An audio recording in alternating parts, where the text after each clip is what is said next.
And before I talk about what those platforms are, I'm going to just kind of hit you real quick with what it's going to look like when you download this program.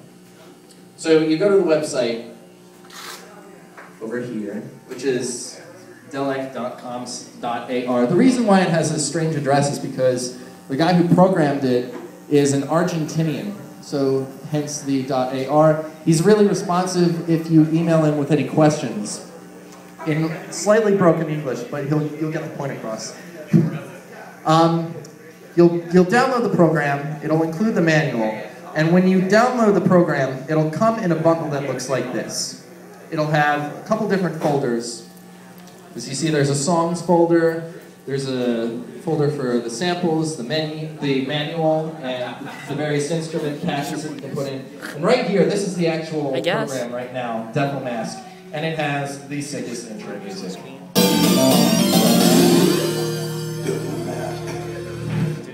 Awesome. I'm good. Alright, so this is what the program looks like. And I don't know, is it possible to make it a little bit brighter? Or turn the lights off so you can see what's going on? It's a very dark contrast program. Jake, thank you. So there are a couple, it looks a little complicated, and that's because it is. Once you understand what you're looking at, it's less complicated and a little bit more intuitive. So what you're looking at right here, this bottom window,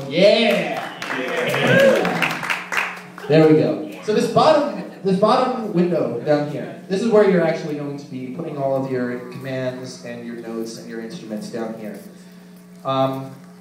As you see there, this is the window for the Sega Genesis. I am going to switch the system just to make it a little bit easier to see.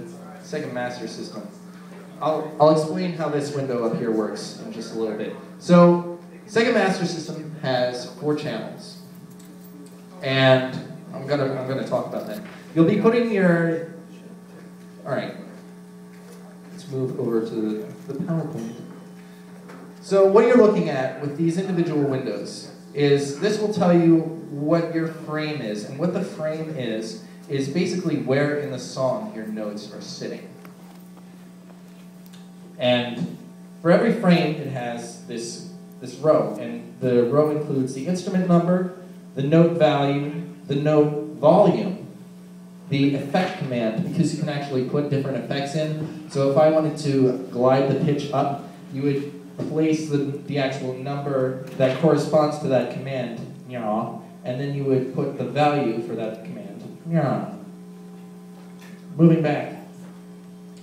Once you have input all of your values, it will show up here, and this is the pattern matrix. And the way that this tracker and most trackers work is you'll have a menu that shows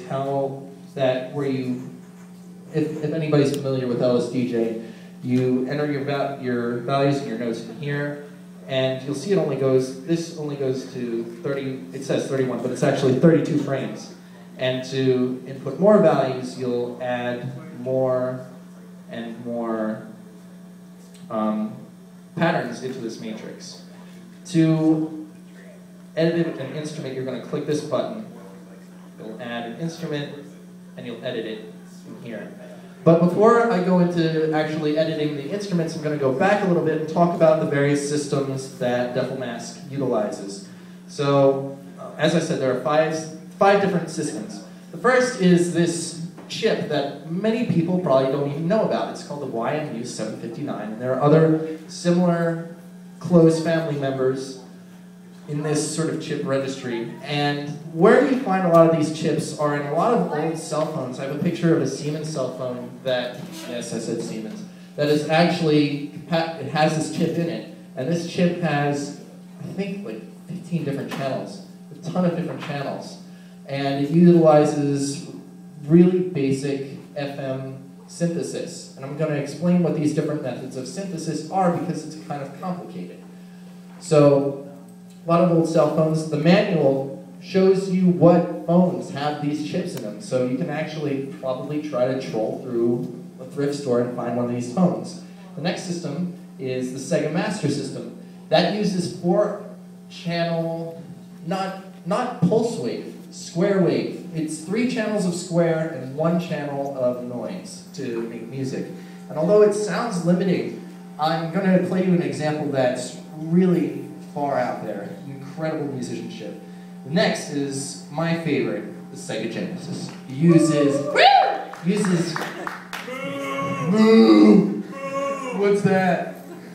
Play Sonic. So it has either 6 channels of FM or 5 channels of FM plus 1 channel of sample and the 3 channels of square and the 1 channel of noise like the Sega Genesis, or sorry, like the Sega Master System. So it's a combination of the 2 tone generations from the other 2 systems. The next one is the Game Boy. A lot of people know Game Boy software, they know how to track with Game Boy. I am not very intimate with Game Boy, so I'm kind of going to glaze over it because I don't know what I'm doing with it. And the last one, because finally somebody wrote a tracker for it, is the TurboGrafx X16. I know nothing about this. I tried to research it, and what I know is that it uses 5 channels of wavetable synthesis. And I'm going to now go into what each of these methods of synthesis are. The first one that I talked about, or the first one I'm going to talk about is, I call it VA, analog emulation, because basically that's where this comes from. The way the first electronic music instruments worked was with a pulse wave up here. It's basically your computer is sending a high or a low signal, so it's like on or off. And that's why you have the irregular shape of either it's low or it's really high. So with a square wave, it's either half low or half high, and depending on how fast this on and off action occurs, or how much power is put into making it go up and down, you're going to get different volumes, you're going to get different frequencies, different notes. Taking it the next step further, down here what you have is pulse width modulation, where you're actually making like part of the duty cycle. And the duty cycle is when you go from, oh, where did the mouse go? There it is. The duty cycle is when you go from one point to making it, from one point of the cycle of making a noise to having it get back to the starting point. So this is 1 duty cycle, this is 2 duty cycles. Kind of simple. So what you're doing with pulse width modulation is you're just making part of the duty cycle a little bit longer than another part. Kind of straightforward. Next is FM synthesis. This looks complicated. It is, but the basics of it are a little more simple than it seems. Like if you take a look at this, just right here, this image, what you have, sorry, I'm getting ahead of myself. Excuse me. FM synthesis is when you use pitch generators, also called operators, to affect each other to create new sound.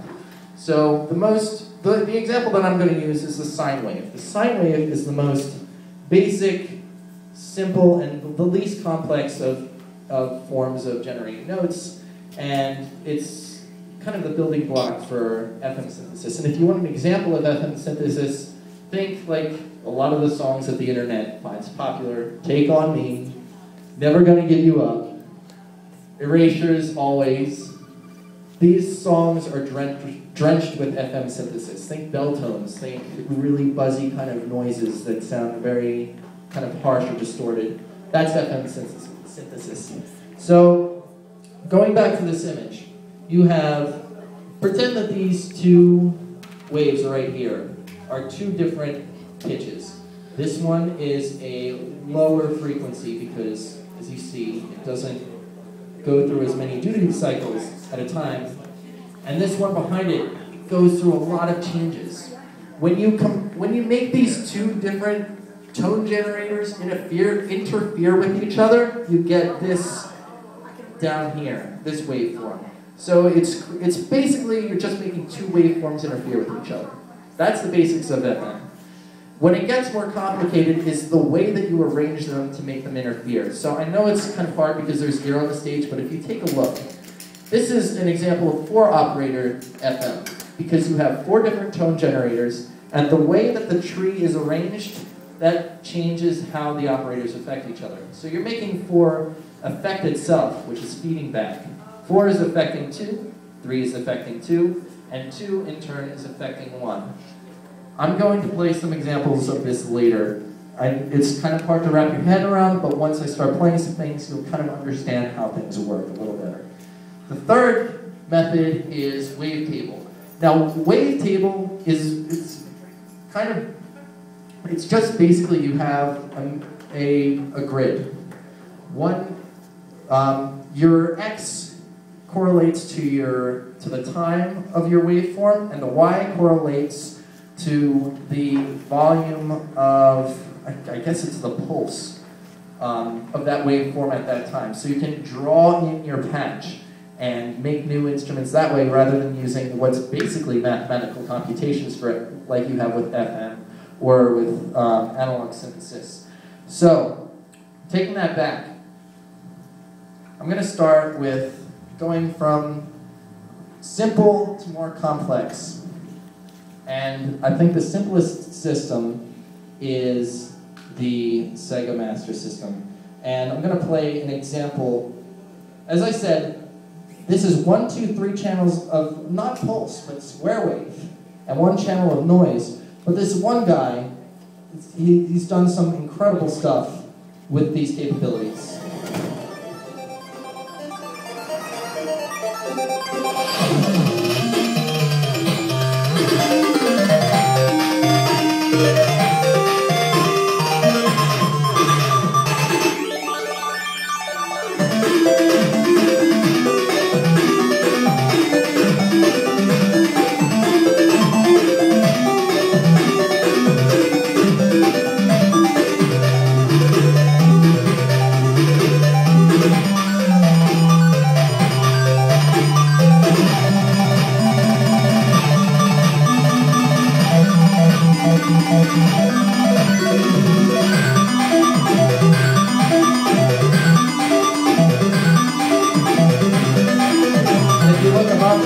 You can see where in the pattern you are in your song. So it's scrolling all the way through your individual pattern, gets to the bottom, and then it gets to the next step in your order of your matrix, so you can follow where you're going.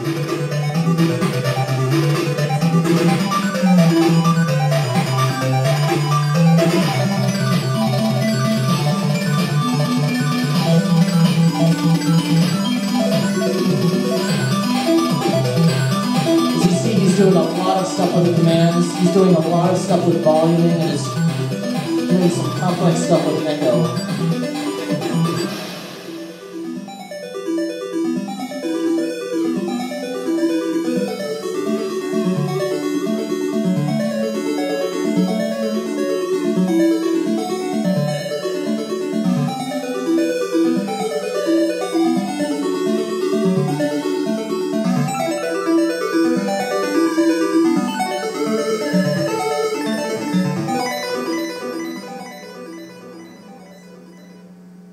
Never complain that your system is that limiting, because that is what you can do with any system.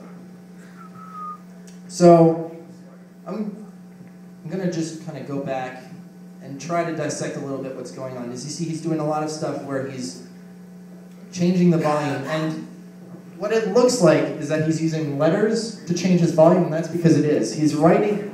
A lot of these trackers are using hexadecimal, which means not a 1 to 10 or a 0 to 9 system, but a 0 to F, where you go 0, 1, 2, 3, 4, 5, 6, 7, 8, 9, A, B, C, D, E, F.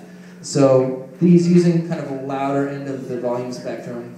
It's not doing a lot with the instrument change. In fact, like these 7 instruments, that's all he's using to do this.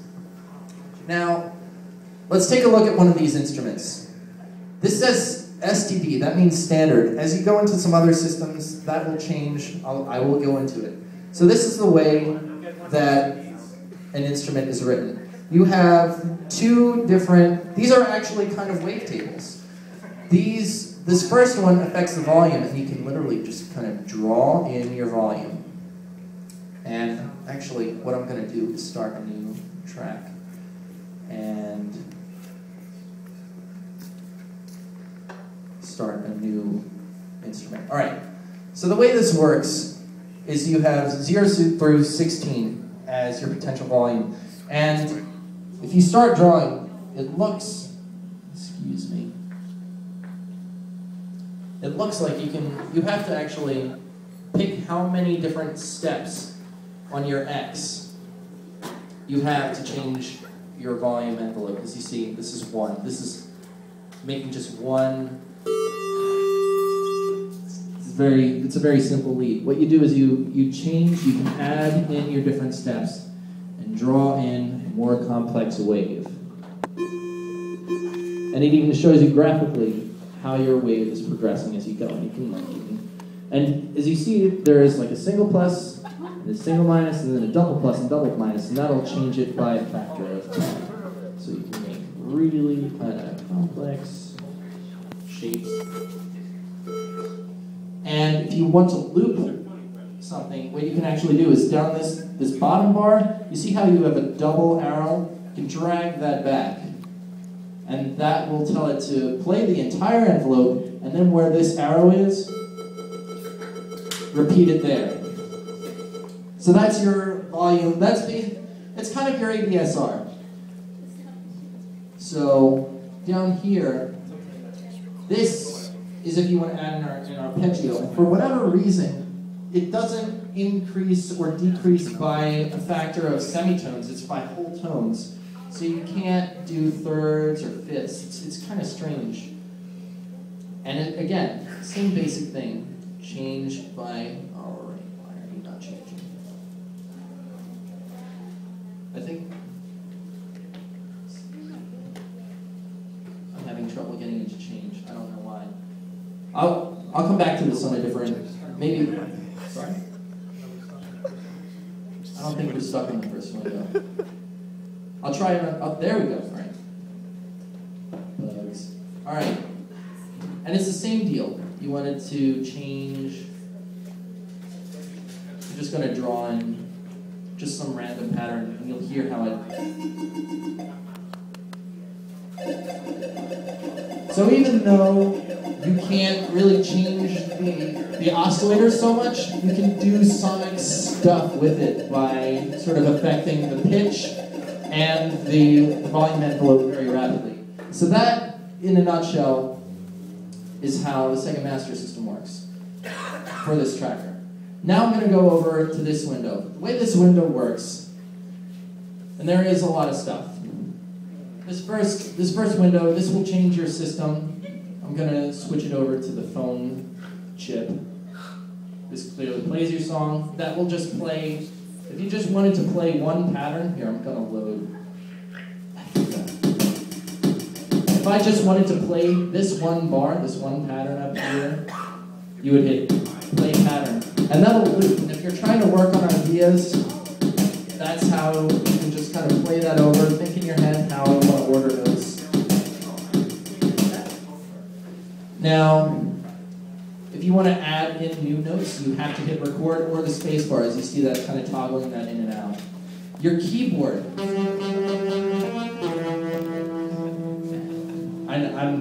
I'm not writing that at all, but I'm showing you how it works. Your keyboard is how you enter in notes, and it's a 2-octave keyboard. You learn where the notes are on the keyboard, and that's I couldn't tell you where C is. I just know that if I keep hitting something, I'll find C. So, yes. Now, if you want to isolate your channels, you have to double-click rapidly, as you see.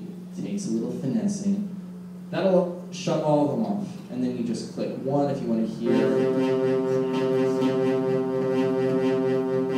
Ugly. So that's how you would listen to, if you want to listen to it. Maybe 2 channels.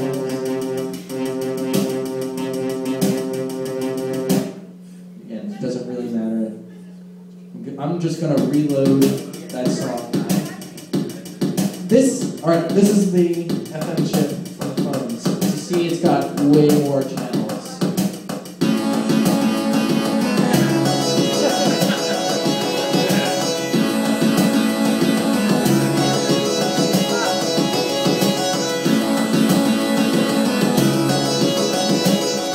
Very simple. So it's got 16 or 15, 16 channels of FM, and then over here, this is a PCM channel. So you can, here's where you can actually start dumping samples in. So what you do, shut up. The way that you add in samples is you go to the you have to click samples, edit, and now, before I actually add in a sample, I have to add a footnote. If you want to add samples or new instruments, they have to be added into the deflemask directory. They have to go into samples. You can't, unlike VGM or some other trackers, where you can kind of go through your desktop and find your samples and then put them in. They have to go in here. It's just the way it's programmed. So, it's not that big a pain, but you know, it's kind of like, why couldn't I just go to my files? And so if I want to add a bass drum, this is an RX-15, it's a Yamaha drum machine. It doesn't come through, it doesn't sound like it's coming through properly, and the reason why is because it's probably from a different sample rate. Up here you can affect the sample rate, make it a little higher. You can change the pitch. Make it louder, make it a little bit softer. That's basically how sample works. I'm trying to breeze through it. So, going back to the FM, I'm just gonna go back here and play. No! I'm just gonna play this one track. Not that one track. Trying to get to where melody instruments play.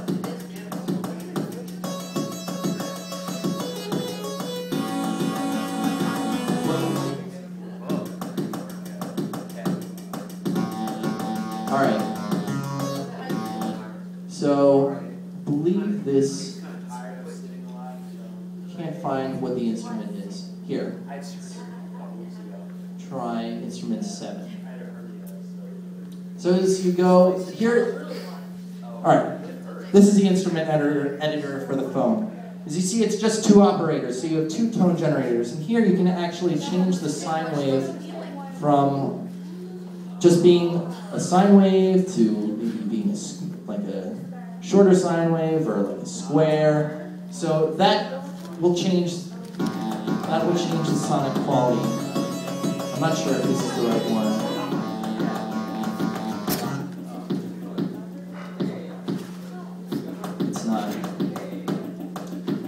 I'll play one of my own songs once I get to VGM or to the Sega Genesis, where I know where the instrument patches are.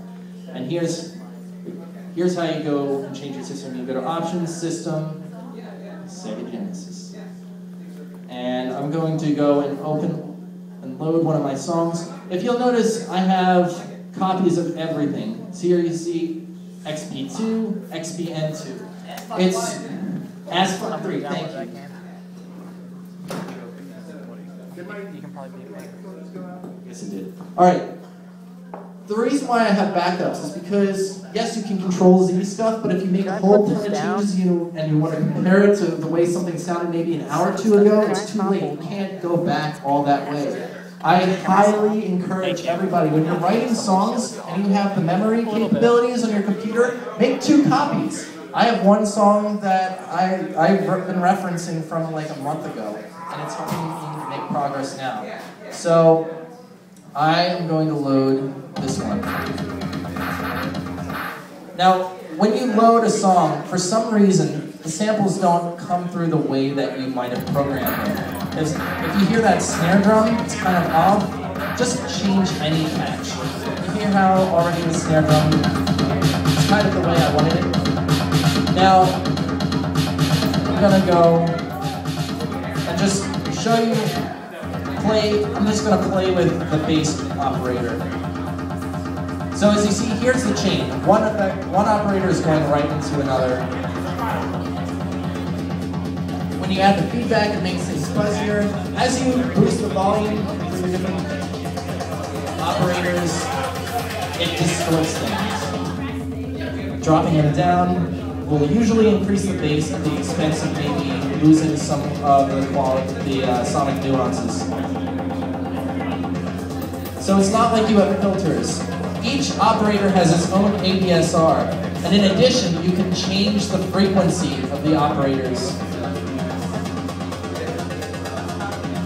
So you hear how it's affecting things differently based on how I'm moving things around.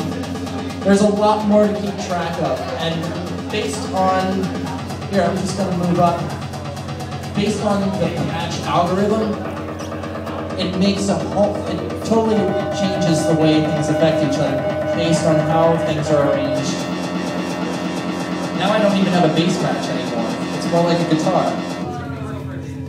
These are usually organ patches down here. So it's a totally different patch, it's a totally different instrument. All right, going back.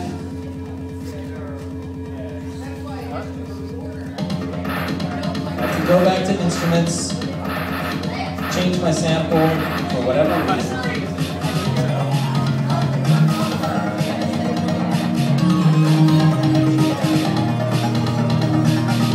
So over here, I'm changing some arpeggios. This is an arpeggio command. I'm actually using a ton of samples over here. Let's just isolate that. This is a lick drum kit. I just stole it from the internet.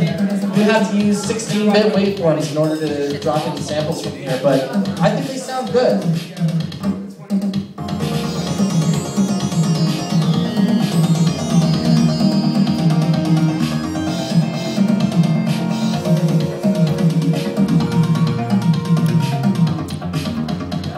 And once you finish going through a menu, it drops it right back to the beginning. And you can turn that off by hitting repeat, and once it gets to the end of the song, it'll stop. Now I'm going to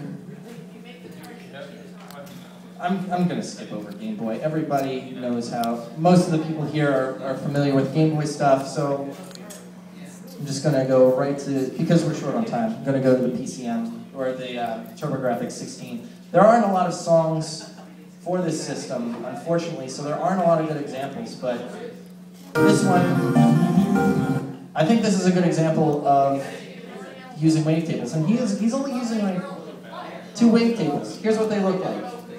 1, 2. And here, he's changing, as you see, halfway through the instrument, it's changing and making it go an octave higher. And that's just looping. It's just 2 steps. No, it's not. But it's halfway through that he's making it go 1 octave higher. And the way he uses it, it sounds like there's a lot more instrument patches going on than there actually are. But once you know how to use this software, you'll be able to do more complex stuff with what you think is just a little.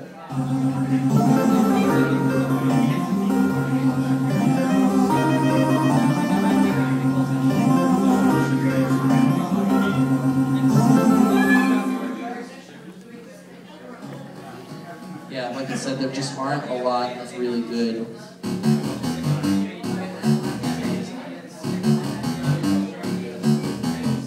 So this is the bass patch that he's using.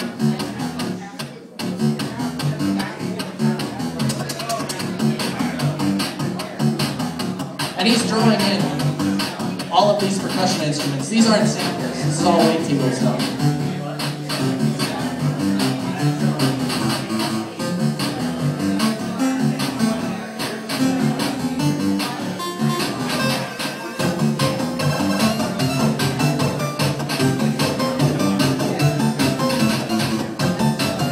Drums, it's all wave.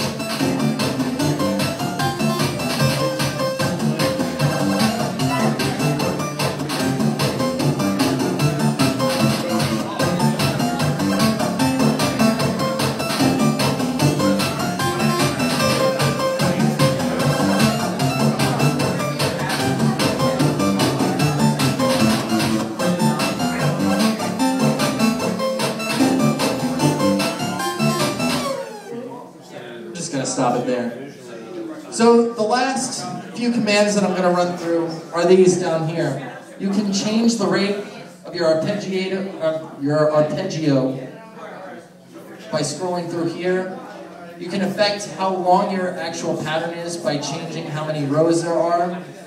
And if you want to do strange time signature stuff, there's something like the hop command in LSGJ in this program that lets you skip through certain frames and repeat onto others. The way that you alter speed is kind of weird with this program because unlike you just having one speed button, there are two. And the reason why is because this allows you to put in a shuffle. And I'm just going to sort of slow down every other frame. And you'll really hear that shuffle kick in. It's strange. Oh wait, no, you can't because he's using every other frame. Let me find a song where every frame is being used. Nope. A lot of people do not, it's kind of hard to find that because a lot of people don't like using that shuffle command. They want to use all of their frames and they just want to slow songs down without having to be bothered with that shuffle. I have a song that it's not using this program, but I can give you an example of how shuffle is being affected.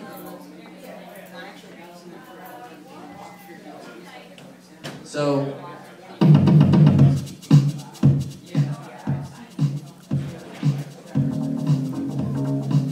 you hear how it's kind of like doing this sort of bouncy, kind of hoppy? That's because my one speed is slower and the second rate is a lot faster. That's the essence of shuffle. You hear that, I think there are a couple songs on Streets of Rage that use the shuffle command. A lot of people don't use it, but you can, I think people are limiting themselves in terms of their capabilities by not using it. So I think Joey has tried to talk me into not avoiding it so much and using it more in my songwriting. So I think that's really the basics of the program. There's a lot more to learn and discover, but I'm just trying to give you the raw overview.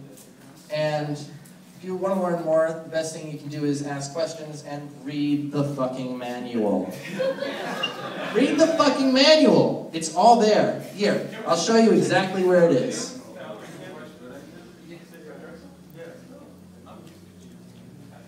It's not there.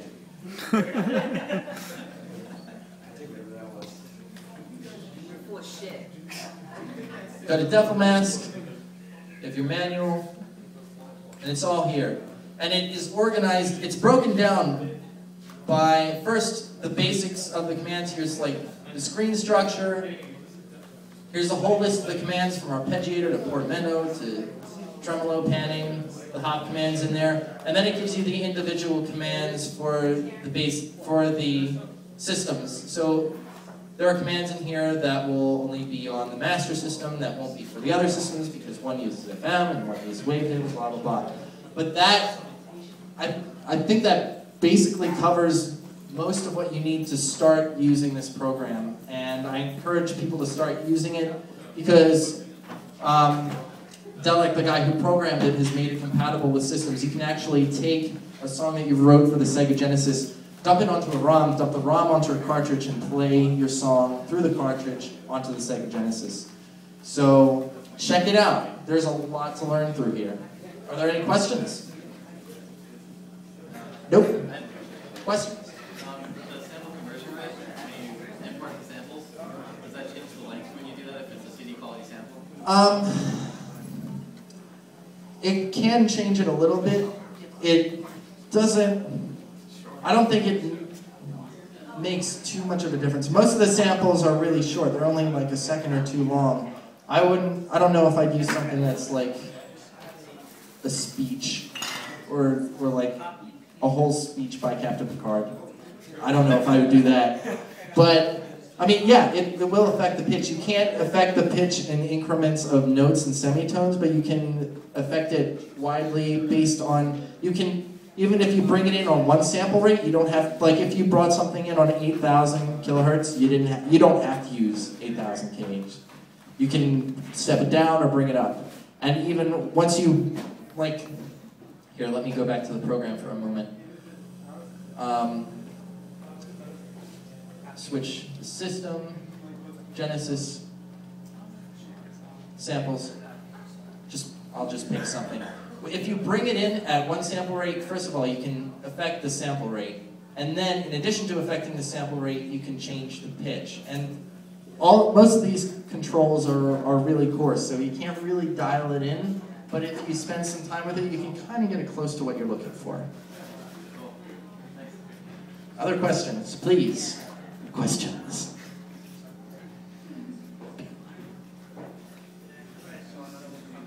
All right. Thank you very much.